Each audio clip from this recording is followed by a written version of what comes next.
খবর শুনছেন আকাশবাণী থেকে। প্রতিদিনের মতো আজকেও চলে এসেছি বাছাই করা 25টি তাজা খবর নিয়ে। শুরুতেই শিরোনাম। অভিষেকের পর জনরোষের মুখে কল্যাণ, মাথায় ঢিলের আঘাত, উঠল চোর চোর স্লোগান।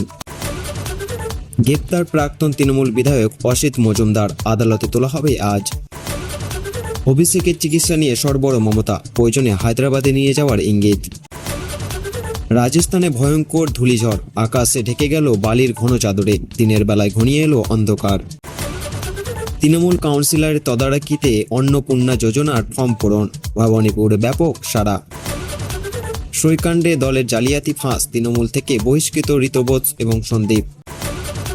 নীরব মোদী, বিজয় মালিয়ার দুর্নীতি তদন্ত করছিলেন, আচমকা অবসর সেই অফিসারের। প্রধানমন্ত্রী আম নিয়ে কথা বলছেন, অথচ সিবিএসই ইস্যুতে মোদির নীরবতা নিয়ে সরবরাহ রাহুল। মায়ানমারে বিদ্রোহী নিয়ন্ত্রিত গ্রামে ভয়ঙ্কর বিস্ফোরক, অত্যন্ত 55 জনের মৃত্যু। লেবাননে ঐতিহাসিক বেউফোর্ট দুর্গ দখল ইসরায়েলের, 44 বছর পর উড়ল ইহুদি পতাকা। 3 বার ফেল, 26-এ জিতেই মন্ত্রী। দুধকুমারের দীর্ঘ রাজনৈতিক জীবনের নতুন অধ্যায়। দুর্গাপুরে বুলডোজার অ্যাকশন, ভাঙা হলো লৌহ ইস্পাত কারখানা, জমি দখল করে তৈরি তৃণমূল কার্যালয়। জুনের শুরুতেই প্রাক বর্ষার বৃষ্টি উত্তরে, দক্ষিণবঙ্গে কেমন থাকবে আবহাওয়া জানুন বিস্তারিত খবরে। এসি থেকে দূরপাল্লা, আজ থেকেই সরকারি বাসে ফ্রি রাইড মহিলাদের, মুখ্যমন্ত্রী বললেন নারী শক্তির জয়। ত্রাণ সামগ্রী চুরি করে মজুত, মথুরাপুর তৃণমূল সাংসদ বাপি হালদার অফিসে ব্যাপক ভাঙচুর জনতার। আইন হাতে তুলে নেবেন না, নাম না করে অভিষেকের উপর হামলা নিয়ে মুখ খুললেন মুখ্যমন্ত্রী। রাস্তায় রাস্তা দেখাবে, ধর্ণা নয়, মঙ্গলে শহরের পদযাত্রা মমতার। সংগঠনের কাজে গুরুত্ব দিতে হবে বিধায়কদের, নজরদারিতে জেলায় জেলায় বিজেপির কোর কমিটি।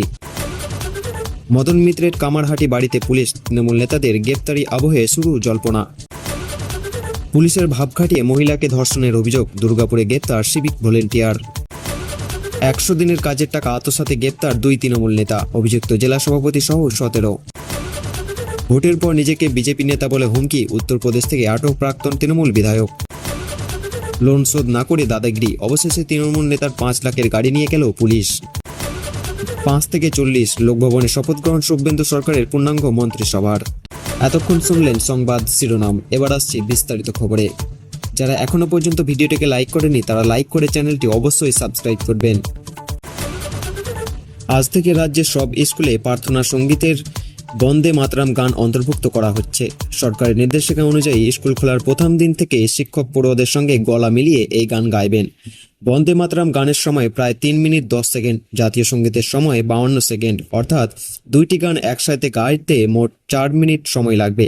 এছাড়া অনেক স্কুল নিজস্ব প্রার্থনা গান রয়েছে, সব মিলিয়ে প্রার্থনা সেশনে 10 মিনিটের বেশি সময় লাগতে পারে। শিক্ষকরাও জানিয়েছেন, গরমের ছুটির সময় থাকতে অনেক পড়ুয়া পুরো গান মুখস্থ করতে পারেনি, তাই প্রথম কয়েকদিন মোবাইলে গান বাজিয়ে পড়ুয়াদের সঙ্গে গলা মিলানোর ব্যবস্থা থাকবে। একবার সবাই পুরো গান মুখস্থ হয়ে গেলে গান বাজানো বন্ধ করে দেওয়া হবে। দুর্গাপুর নেপালিপাড়া হিন্দি উচ্চ বিদ্যালয় সহ রাজ্যের সব স্কুলে ইতিমধ্যে বন্দে মাতরম নতুন প্রার্থনা শুরু হয়েছে। মাদ্রাসার প্রধান শিক্ষকেরা জানান, প্রথম 2টি পংক্তি গাইতে কোনো অসুবিধা নেই, তবে পুরো গান গাওয়ার ক্ষেত্রে কিছু শিক্ষক যৌক্তিকতা নিয়ে প্রশ্ন তুলেছেন, তবু সরকারি নির্দেশিকা মেনে চলা হচ্ছে। আজকের এই নতুন প্রার্থনার প্রথম পড়ুয়ারা শুধু গান শিখবে না, সঙ্গে সঙ্গে দেশপ্রেমের অনুভূতিও বাড়বে। শিক্ষকরা প্রথম দিন থেকেই পড়ুয়াদের সঙ্গে এই গান গাইবেন এবং শেখার পুরো প্রক্রিয়ায় অংশ নেবেন। এইভাবে আজ থেকে রাজ্যের সব স্কুল ও মাদ্রাসায় পড়ুয়াদের প্রার্থনা সঙ্গীতে বন্দে মাতরম গান অন্তর্ভুক্ত করা হয়েছে। আজ থেকে রাজ্যের সব সরকারি বাসে মহিলাদের বিনামূল্যে যাত্রা শুরু হচ্ছে। এই সুবিধা শুধু লোকাল বা নন এসি বাসে নয়, দূরপাল্লাও বাসেও প্রযোজ্য। মহিলাদের বিনামূল্যে যাত্রার এই উদ্যোগকে মুখ্যমন্ত্রী নারী শক্তি জয় বলে অভিহিত করেছেন। যাত্রীদের জন্য প্রথম দিন থেকে সরকারি বাসে কন্ডাক্টররা 0 ভ্যালু টিকিট দেবেন। পরিচয়ে যাচাইয়ের জন্য মহিলারা যে কোনো সরকারি পরিচয় দেখাতে পারেন। এতে রয়েছে Aadhaar card, voter card, job card, Ayushman Bharat card এবং driving licence, PAN card, passport, pension কার্ডের পরিচয়, সরকারি বা পিএসইউ কর্মীদের আইডি কার্ড, এছাড়াও স্কুল, কলেজ বা বিশ্ববিদ্যালয়ের পরিচয়পত্র। পরবর্তী সময়ে মহিলারা স্মার্ট কার্ড পাবেন, যা নাম, ছবি এবং কিউআর কোড সহ থাকবে। এই কার্ড দেখিয়ে তারা বিনামূল্যে বাসে উঠতে পারবেন। যতদিন কার্ড চালু হয়নি ততদিন অস্থায়ীভাবে পরিচয়পত্র দেখিয়ে থার্মলার টিকিট বা 0 ভ্যালু টিকিট দেওয়া হবে। পরিবহন দপ্তরের কর্মকর্তা বলেছেন, প্রথম কয়েকদিন গেলেও যাত্রীরা এই নতুন ব্যবস্থার সাথে অভ্যস্ত হয়ে যাবে। প্রথম দিনেও এসি ও নন এসি মিলিয়ে প্রায় 600 বাস চলবে। গুরুত্বপূর্ণ স্টেশনে কর্মকর্তারা থাকবেন যাতে কোনো সমস্যা না হয়। এইভাবে আজ থেকে রাজ্যের সব সরকারি বাসে মহিলারা বিনামূল্যে যাতায়াত করতে পারবেন। এটি রাজ্য সরকারের মহিলাদের আর্থিক ও সামাজিক ক্ষমতায়নের জন্য নেওয়া বিশেষ উদ্যোগ। জুনের শুরুতেই উত্তরবঙ্গে সুখবর, প্রাক বর্ষার বৃষ্টি শীঘ্রই শুরু হতে চলেছে। দক্ষিণবঙ্গের উল্টো পরিস্থিতি, বাতাসে জলীয় বাষ্পের পরিমাণ বেশি থাকায় কলকাতায় তীব্র গরম অনুভূতি হচ্ছে। তাপমাত্রা 2 থেকে 3 ডিগ্রি সেলসিয়াস বৃদ্ধি পেয়েছে, তাই গরম ও অস্বস্তি আরও বাড়বে। আজ 1 জুন কেরলে বর্ষার প্রবেশে আনুষ্ঠানিক দিন হলো। পশ্চিমবঙ্গের বর্ষা ঠিক নির্দিষ্ট দিনের প্রবেশ করছে না, ফলে বঙ্গে বর্ষা আসতে দেরি হতে পারে। উত্তরবঙ্গে বৃষ্টি শুরু হলে রাজ্যে বর্ষা মৌসুমের আনুমানিক সময় জানা যাবে। আলিপুর আবহাওয়া দপ্তর জানিয়েছে, উত্তর পূর্ব বঙ্গোপসাগর সংলগ্ন দক্ষিণ উড়িষ্যা উপকূলের একটি ঘূর্ণিঝড় রয়েছে। এছাড়াও বীরভদ্র থেকে পূর্ব মধ্য বঙ্গোপসাগর পর্যন্ত একটি অক্ষরেখা রয়েছে, যা ছত্তিশগড় উড়িষ্যার মধ্য দিয়ে গেছে। এই অবস্থার কারণে উত্তরবঙ্গের বিভিন্ন জেলায় শীঘ্রই পাক বর্ষার বৃষ্টি শুরু হতে পারে। মঙ্গলবার দার্জিলিং, জলপাইগুড়ি এবং কালিম্পং জেলায় ঝড় বৃষ্টি হতে পারে। বুধবার ঝড় বৃষ্টি আরও বাড়তে পারে এবং দার্জিলিং সহ 5 জেলায় 40 থেকে 50 কিলোমিটার গতিবেগে বজ্রবিদ্যুৎ সহ বৃষ্টি হবে। বৃহস্পতিবার দিন ভারী বৃষ্টি শুরু হতে পারে, বিশেষ করে আলিপুরদুয়ার এবং জলপাইগুড়িতে।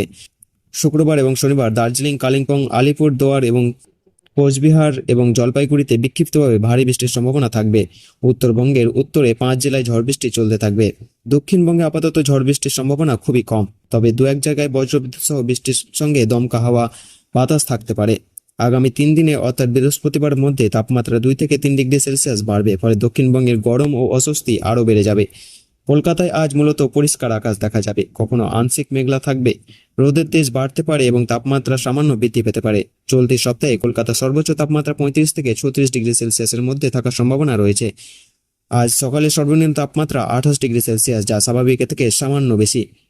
গতকাল সর্বোচ্চ তাপমাত্রা ছিল 35 ডিগ্রি সেলসিয়াস, যা স্বাভাবিকের তুলনায় কিছুটা কম। বাতাসের আপেক্ষিক আর্দ্রতার পরিমাণ 52 থেকে 95% মধ্যে রয়েছে। সংক্ষেপে বলা যায়, উত্তরবঙ্গের বর্ষার আগমন শুরু হয়েছে। দক্ষিণবঙ্গে গরম এবং আর্দ্রতার কারণে অস্বস্তি থাকবে। এই পরিস্থিতি আগামী কয়েকদিন পর্যন্ত চলতে পারে। এতক্ষণ শুনলেন বিস্তারিত সংবাদ। আজকের মতো সংবাদ এখানেই শেষ হলো। ধন্যবাদ।